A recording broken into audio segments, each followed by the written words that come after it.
What's going on, guys? Welcome back to the channel. We are here with another reaction to Succession. So season one is going strong.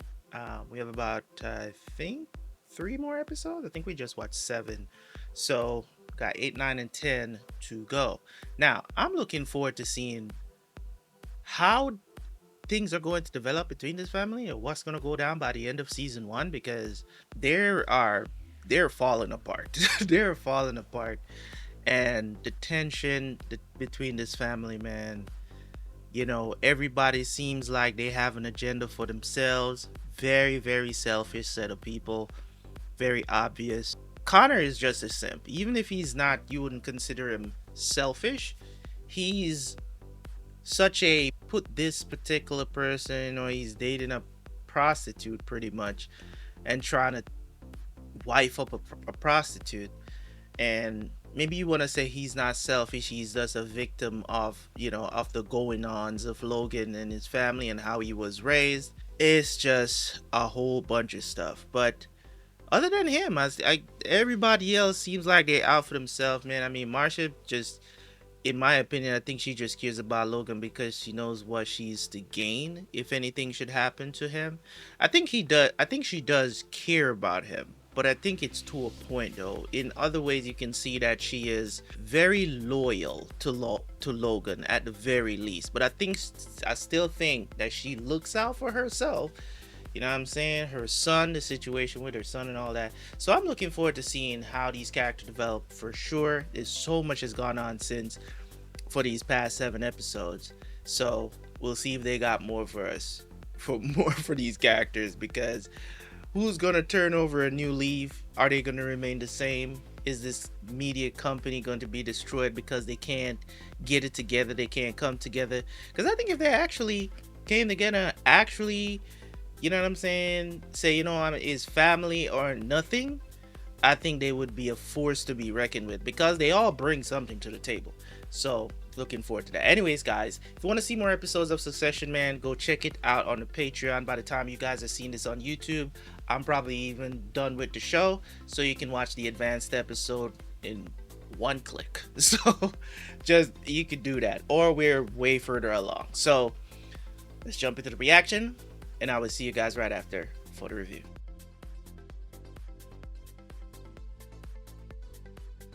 I know you're wondering right now, where's the reaction? Where's the edited version that's supposed to be on YouTube? Well, Terabyte has decided to not edit videos anymore. So here we are. If you want to see the full reaction, it's going to be available for you.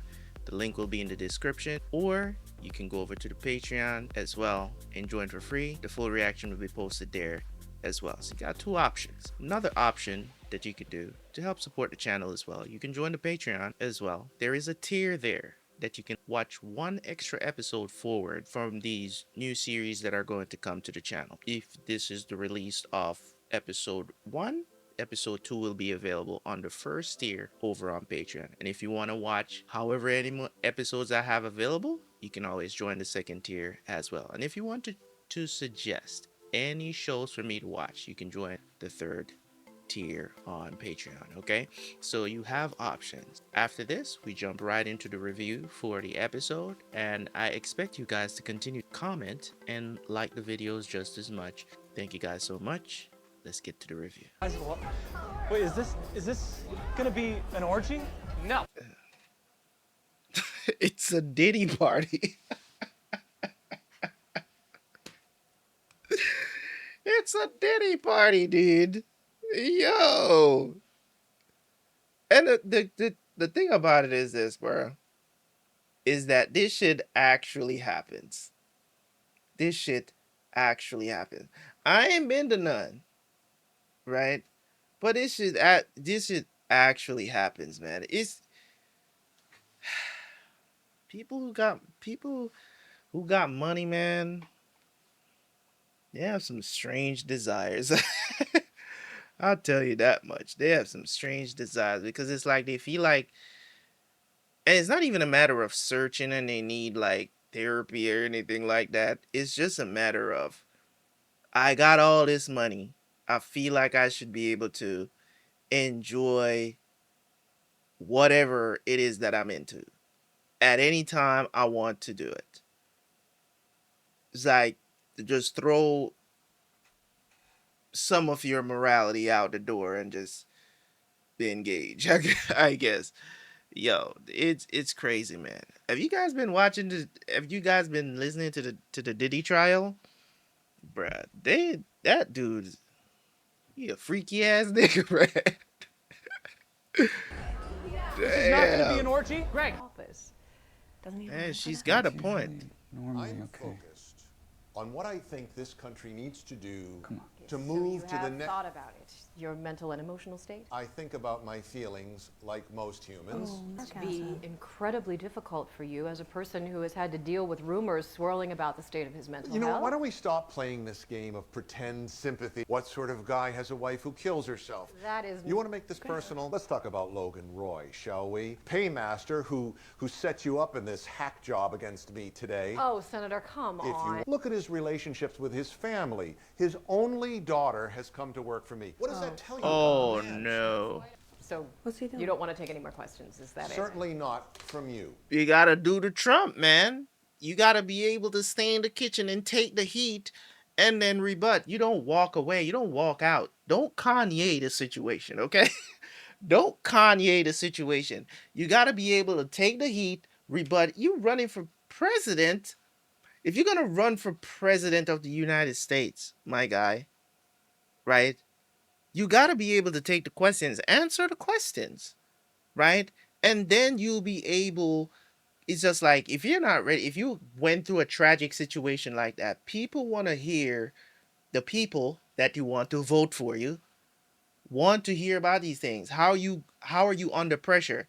You just failed the test. You just failed the test. You're obviously still dealing with that and you don't want to talk about it, right?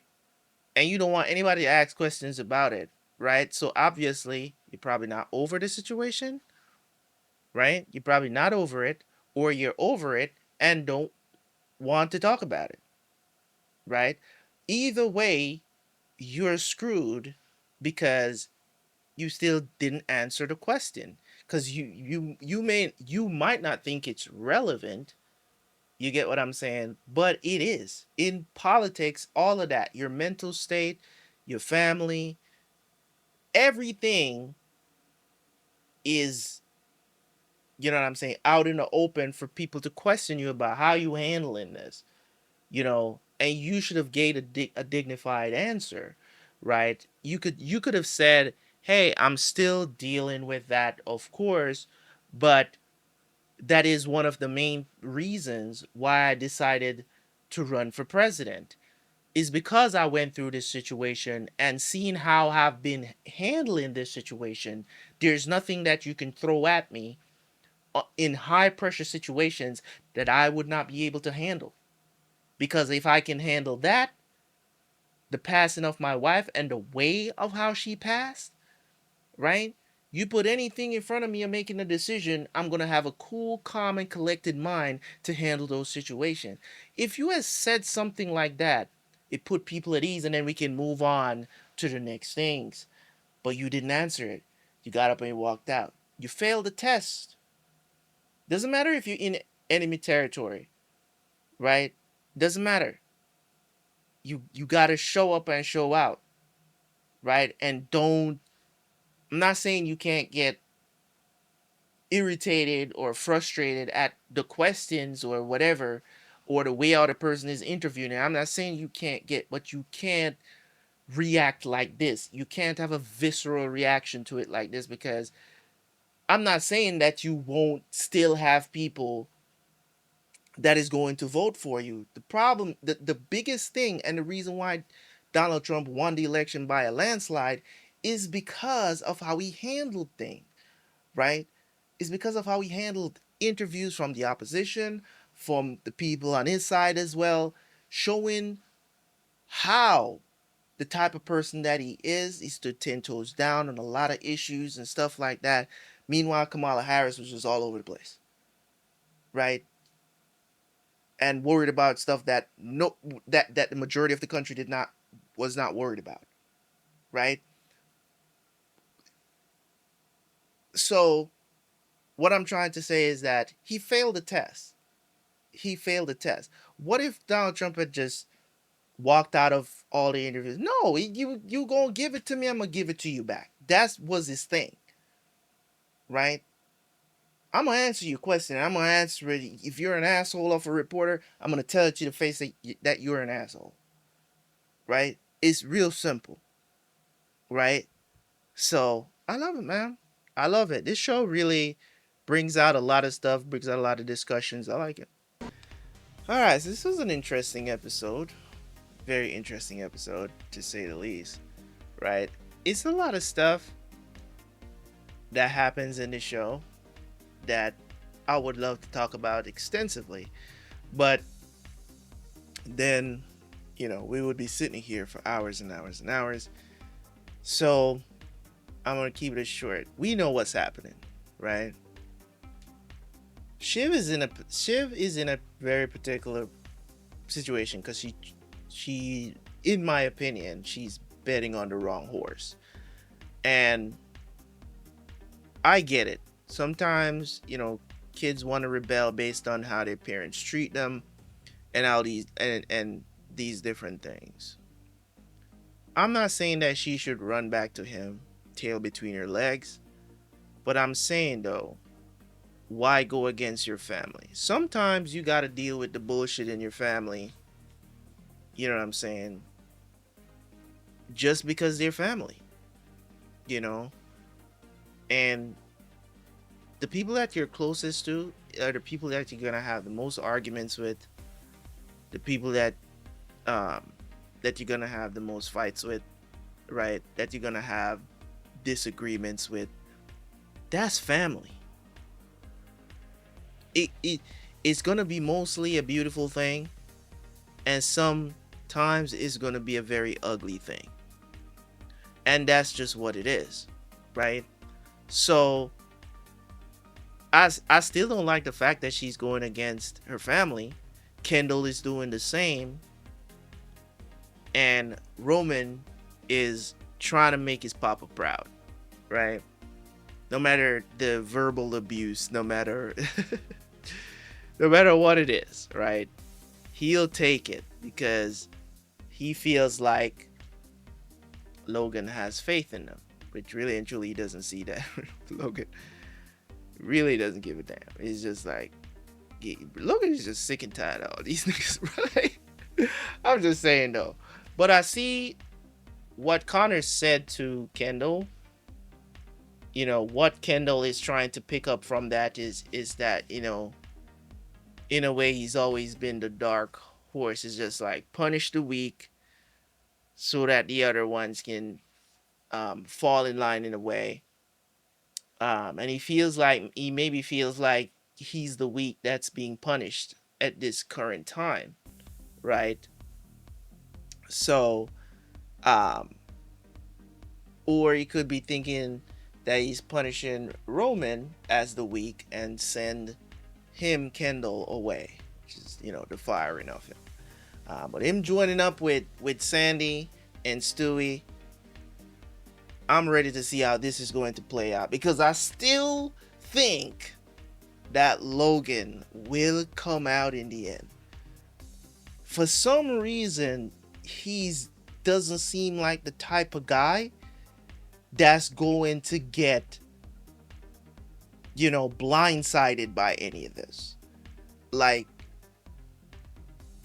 Logan has ears and eyes everywhere, man. And I think him being the MC of the show, the main character, I think he's gonna come out on top and probably pull a reverse Uno on these niggas, bro. Like, that's how I'm thinking that he's going to be. And I'm looking forward to it, to see how these this family is gonna get torn apart. And Logan is probably going to be standing at the top of the throne, sitting on the throne, and saying, yeah, you trying to take me down? Now I got all y'all lives in my hand. What you gonna do? Right? What you gonna do? I think that's where this is going to go, but hey, I could be wrong. I'll see you guys for the next one. Don't forget to tune into the Patreon, man. We have further ahead over there. Go check it out. I'll see you guys for the next one, man. I'm out. Peace.